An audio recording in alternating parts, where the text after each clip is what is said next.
Akashvani. Time for a weekly program, Our Guest. I hand over the mic to the show host, Nitish Arora, for the same. Good morning and welcome to Our Guest. And this is part 2 of an interview spilled over from last week. Pavni Mittal, independent journalist, born and brought up in Delhi, has had a stint in journalism with various organizations and now would rather prefer to be called independent journalist.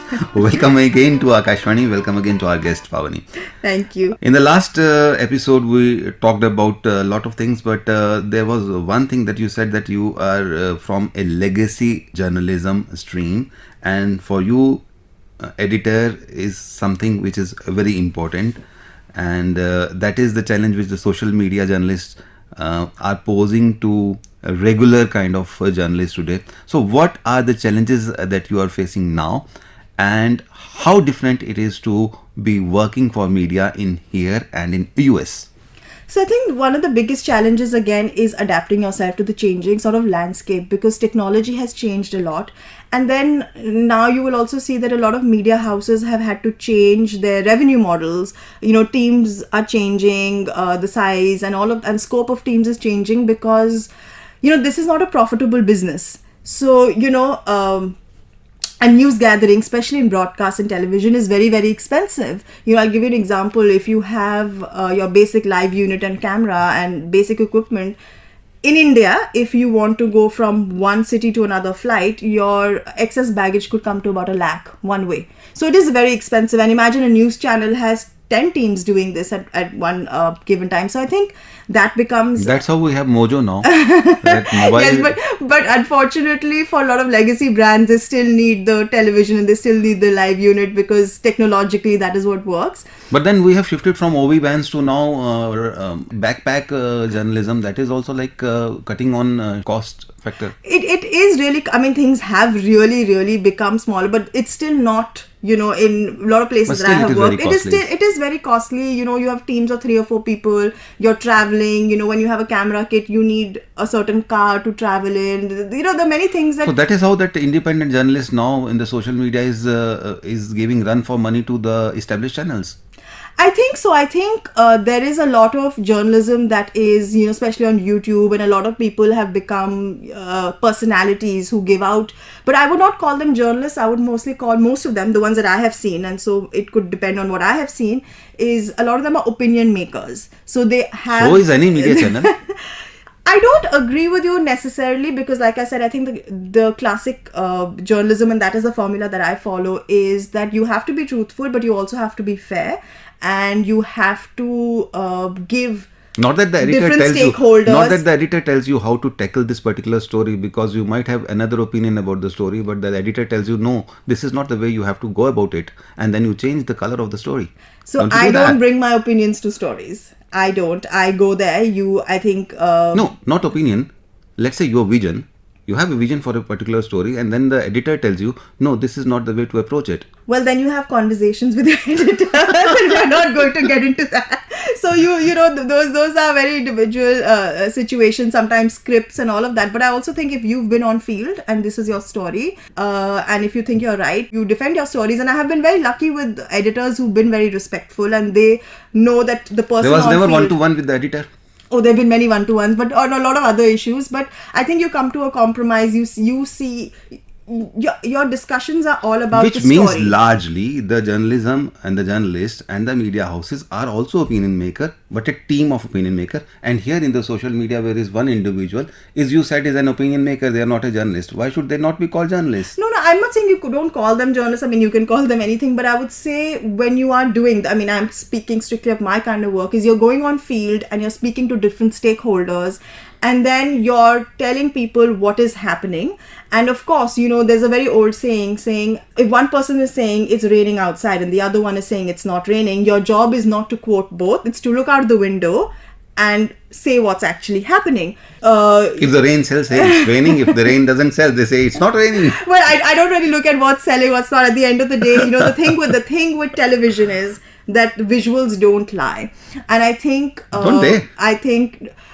Well, not my stories. I can't speak for anybody else. I will say not my stories, but I will say that part of the job is also to get the stakeholders, because at the end of the day, you're telling a story, whether it's 2 minutes or whether it's 5 minutes. Storytelling is also a very important part of, and you have to be fair. You have to give the other person a chance to give their perspective, and then it comes down to your reporting skills. What are the questions you're asking? Are you fact checking them? I mean, so many times I talk to people who will just say anything, but you have to fact check and then be like, okay, this might sound like a good sound bite, but it is not true. So I cannot put this on television.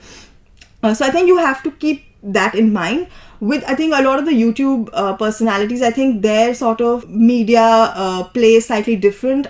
Some of them do a lot of field reporting, but a lot of them are mostly sitting there keeping and doing themselves in explainer. news, churning out stories day in and day out becomes a necessity for them to be there, and that is how where they falter, and there are no checks and balances on them. That is true. So that Yeah, they and cannot actually be a very potent threat to the traditional media. And I also feel, we have now come to a stage where we think of opinion so much, because so much of at least what we see in TV here and even around the world, I mean, I work in the US, so much of cable prime time is panel discussions. But if you look back, I mean, what is really the beauty of journalism is when you can go on field and actually do those 2-3 minute stories, Absolutely. speak to people, go to field. And that is where my personal focus is, especially at this stage of my career, because I think if you don't know what's happening on field and you don't understand the field reality, your panels will not matter. And a lot of these panels, they spiral into chaos.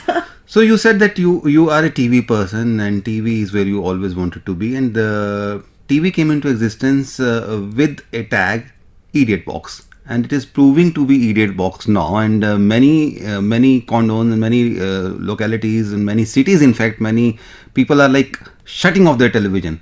So what are the kind of challenges now? I think you said it well when you said people are shutting off. In the US at least, it's called cord cutting, when people cut off cable. And I think it has to do with both the fact that news channels are no longer, there's a lot of growing distrust in media. There's globally a lot of political polarization. So, people see TV news as being biased. A lot of time it's not biased. A lot of time it is biased. But I think when people just come with that feeling that, if you don't agree with me, then you're biased, because there's so much polarization. We are not at that stage in society, and I would say it's true in India also, it's true in the US also, and the rest of the world, is that if you don't agree with me, then we cannot be friends. There used to be an era where I could agree to disagree with you, and we Absolutely. can sit and have a decent conversation. That And temperament is finished now. that temperament is finished, and I think that is one of the reasons. The other thing is, I think, when you see online streaming, so much of content, whether it's documentaries, whether it's fiction shows, the best writing is actually in television, but in streaming. Even a lot of top journalists now want their shows to go on streaming, because it also opens up audiences. If I am on, say, a Netflix or an Amazon and I have a documentary series, anyone else in the world can see it. And you're also free from so many things, because, again, I think it's important for me to mention, I mean, we are talking to people in India right now, but as someone who works abroad, there's so much of a difference and so much of judgment from the audience when it comes to, who you are, where you come from, what you look like, what you sound like.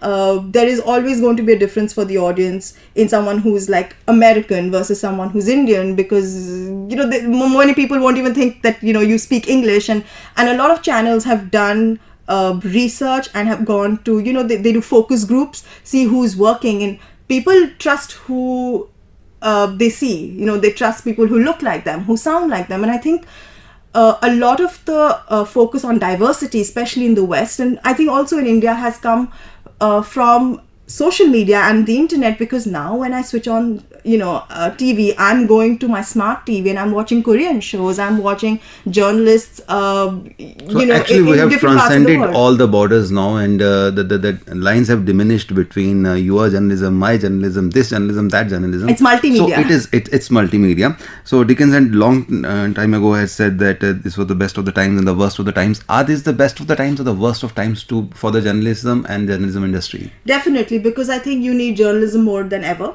You need journalism and press freedom, because there's so much disinformation. Because at the end of the day, journalism is about holding, power accountable And I think accountability journalism has become slightly tricky because of growing pressures on press freedom around the world. But I also think if you look at what's happening around the world right now, But we have you also two said that wars. this is not a very good business model. So the challenges are many, because you need to Many. have money to You need to have money to be a balanced journalist. to go to certain places. I mean, if you're covering a war, I'll tell you, there are so many costs because you have security costs. You are, you don't have much cost because there's not much to eat. So it's not like your food bills are high, but security costs, travel costs, so all these things And really to foot add those up. bills, you have to compensate on something, which is news.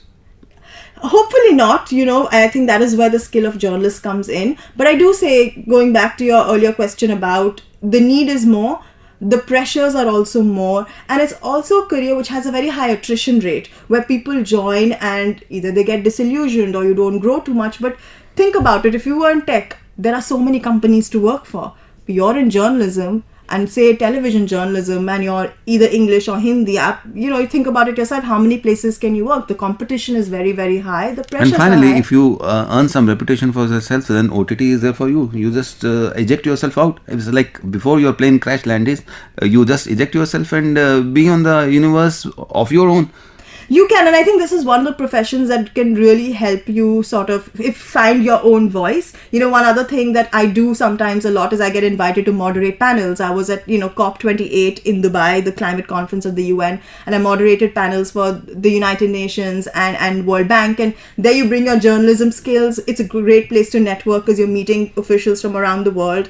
So it's a different form of storytelling, but because of your international journalism and because I come from India and all of that sort of gives me those opportunities as well. So I think this profession opens up a lot of opportunities, but you have to be adaptable and open and keep pride and ego at the minimal, because this is one business which can really inflate your sense of self one day and then really deflate it. So you have to be very Very stable. balancing act. Yeah. So when it's always a question of demand and supply. When you came into journalism in the 90s as a very teenager girl, the demand was high and the supply was less.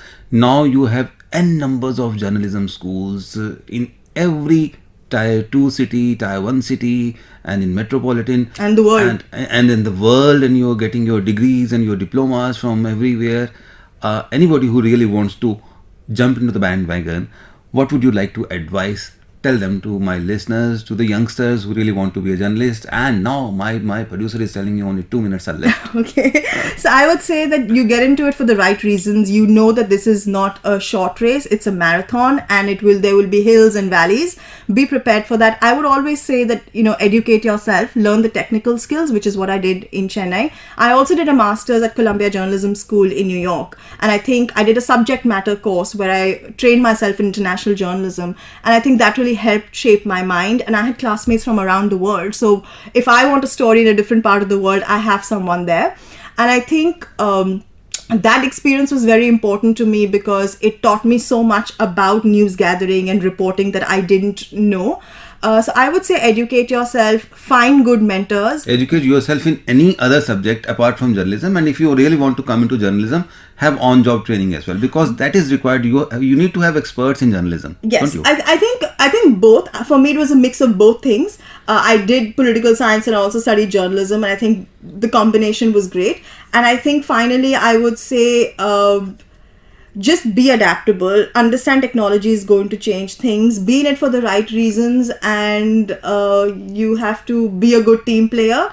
And yeah. There are lots of bees, and just be a good human being and keep your eyes and ears open to everything, to the criticism also. Not only always think that you are right, and there are lots of things that Pavni wanted to tell you, and she has. I think you can get in touch with her on social medias.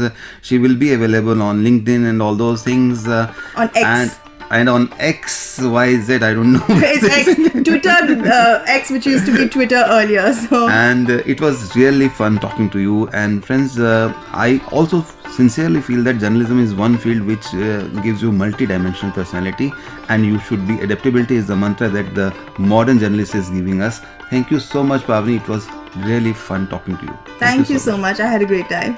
You were listening to the weekly program Our Guest that is broadcast every Monday at 9:15 a.m. Don't forget to tune in next week, same day, same time and same frequency for more on Our Guest. Have a nice day.